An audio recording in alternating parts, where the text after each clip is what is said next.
Jadi ketika reformasi ada beberapa perubahan yang cukup signifikan dan drastis.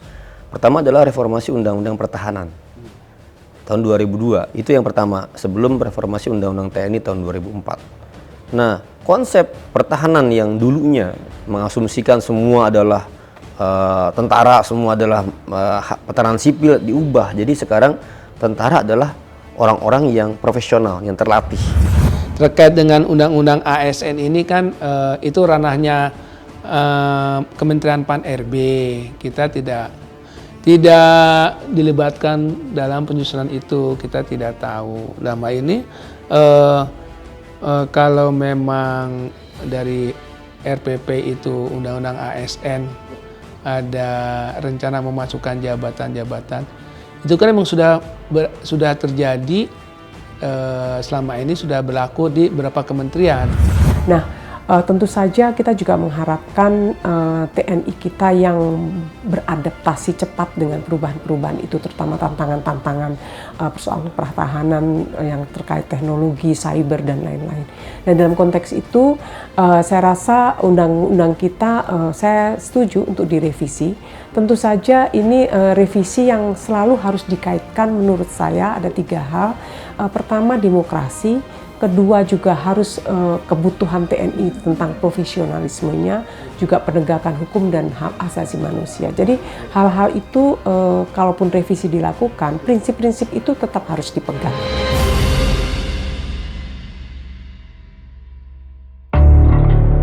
Hantu yang dulu ditakutkan, kini bisa bangkit lagi. Hantu itu diwujudkan melalui dui fungsi yang melekat pada institusi militer dan keamanan. Dui fungsi mulai dijalankan sejak era Orde Lama dan makin menjadi-jadi pada masa Orde Baru. Sesungguhnya bagaimana awal mula konsep ini? Konsep dui fungsi Angkatan Bersenjata Republik Indonesia atau ABRI diciptakan oleh Jenderal A.H. Nasution yang terinspirasi dari pemikiran seorang jenderal perang dari Prusia, yakni Karl von Clausewitz. Politik dan militer sama halnya dengan sebuah mata uang yang memiliki 2 sisi berbeda karena keduanya dapat memberikan keuntungan satu sama lain. Bagi Nasution, militer punya peran penting dalam kemerdekaan Indonesia, mulai dari era perang fisik hingga diplomasi. Dui fungsi juga menjadi bentuk ketidakpercayaan orang-orang militer terhadap politisi alias sipil. Bagi mereka, kelompok sipil atau politisi hanya mementingkan kelompok atau golongannya saja. Alhasil, untuk mengontrol sepak terjang sipil atau politisi, militer merasa berhak mengetahui dan diikutsertakan ketika proses perumusan dan pemutusan kebijakan politik pemerintahan. Meski awalnya, dui fungsi tidak diarahkan agar militer mendominasi segala aspek pemerintahan, tetapi pada masa Orde Baru, fungsi militer justru semakin mendominasi segala aspek pemerintahan. Nah, makanya Soeharto memerintah dengan menggunakan 3 perangkat yang jadi andalannya dia. Pertama adalah ABRI. Jadi ABRI di mana? Makanya ABRI hadir di semua aspek kehidupan. Ya, dia ada di level Koramil. Jadi dia sama setara dengan kepala desa kan.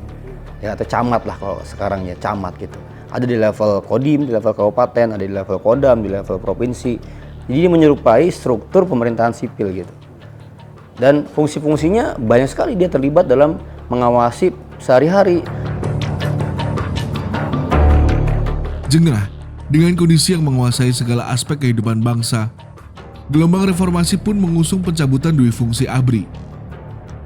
Perjuangan mencabut dui fungsi ABRI yang sesudah reformasi berubah menjadi Tentara Nasional Indonesia atau TNI itu adalah bagian krusial reformasi yang diperjuangkan dengan susah payah dan mengakibatkan jatuhnya korban jiwa. Reformasi sektor pertahanan dan keamanan tidak menghendaki aktor pertahanan keamanan terlibat dalam kehidupan politik, tetapi fokus pada tugas dan fungsinya menjaga pertahanan dan keamanan negara. Jadi ketika reformasi ada beberapa perubahan yang cukup signifikan dan drastis. Pertama adalah reformasi Undang-Undang Pertahanan tahun 2002. Itu yang pertama, sebelum reformasi Undang-Undang TNI tahun 2004. Nah, konsep pertahanan yang dulunya mengasumsikan semua adalah tentara semua adalah peperangan sipil diubah. Jadi sekarang tentara adalah orang-orang yang profesional, yang terlatih. Kini, sudah 20 tahun lebih reformasi berjalan. Gelagat kembalinya duifungsi TNI kian terlihat kembali.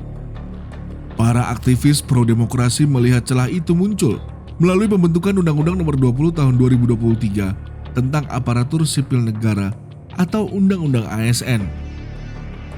Dalam rancangan PP Pelaksana Undang-Undang ASN yang akan dibuat, militer dan polisi akan kembali diizinkan menduduki jabatan sipil.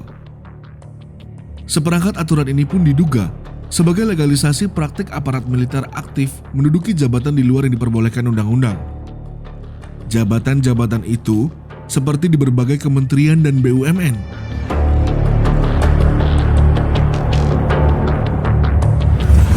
Adapun Menpan RB Abdullah Azwar Anas menegaskan, pemerintah tidak membenarkan kembalinya duifungsi ABRI atau TNI.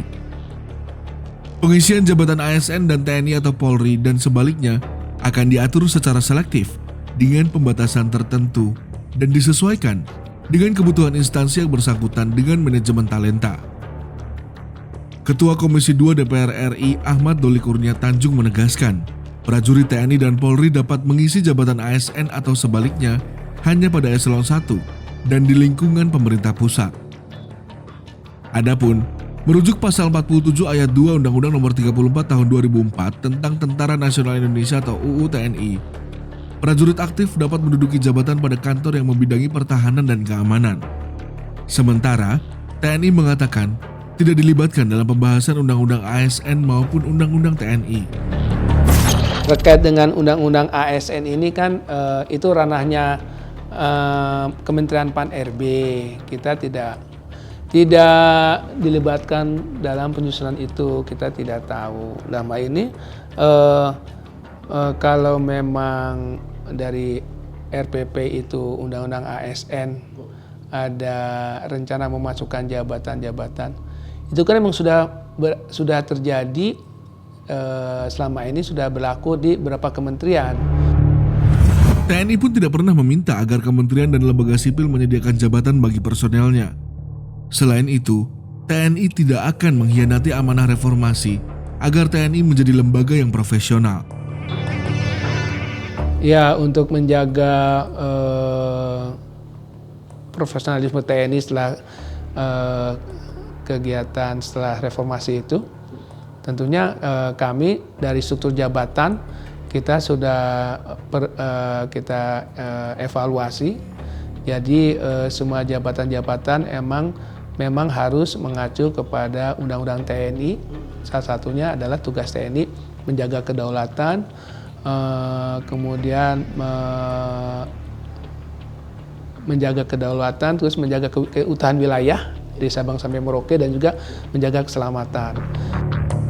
Sementara itu, Ketua Peneliti Lab 45, Jaleswari Pramowardani menilai, revisi Undang-Undang TNI atau aturan lain yang berkaitan dengan personel TNI mestinya tetap menjaga profesionalisme.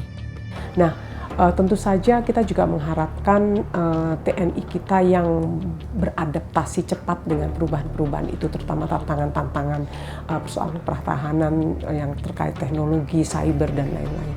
Dan dalam konteks itu, saya rasa undang-undang kita, saya setuju untuk direvisi. Tentu saja ini revisi yang selalu harus dikaitkan menurut saya ada 3 hal. Pertama, demokrasi. Kedua, juga harus kebutuhan TNI tentang profesionalismenya, juga penegakan hukum dan hak asasi manusia. Jadi hal-hal itu kalaupun revisi dilakukan, prinsip-prinsip itu tetap harus dipegang. Menurutnya, pihak sipil pun seharusnya tidak menarik TNI agar bermain di luar wilayah karya institusi tersebut. Misalnya sekarang ya, kalau kita melihat, itu kan ada 10 jabatan yang boleh masuk, tapi sekarang itu kita melihat di Kejaksaan Agung ada, Kemudian ya kalau Bakamla oke lah kita nanti bisa berdebat itu. Tetapi kan tetap penting regulasinya.